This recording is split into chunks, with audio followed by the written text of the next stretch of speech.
Hi, welcome to Studio Red's How-To series. In this series, we're going to be explaining our typical product development process and walk you guys through the steps. Studio Red is a 35-year-old product development company based out of Menlo Park, California.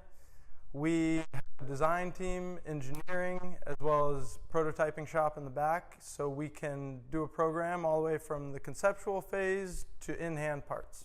Our main goal of this project was to create a video series explaining our process. We get questions a lot on how we do what we do, so we figured the best way to show everyone was just make a series and show what we do.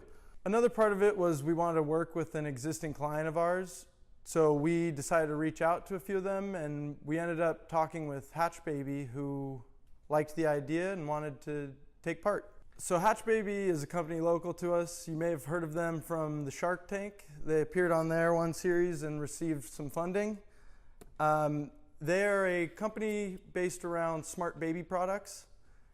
It's a husband and wife, and they first started a community-based website which was bought by Johnson & Johnson, and now they're developing smart baby products. So the project we decided on was a second version of their Rest Smart Light, which we had previously developed with them. Rest is a connected nightlight and a sound machine that also features an OK to wake function to train toddlers. We're going to design an upgraded version that includes Wi-Fi connectivity and possibly a clock or camera while still maintaining the visual brand of the original.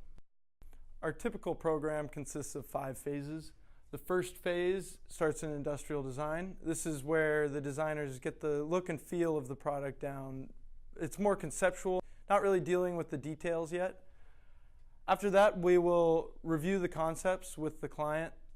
We like to hear any feedback they have, and from that, we will move to phase 2, where the industrial designers will begin to hash out the small details of the product as well as integrate any feedback from the client they received.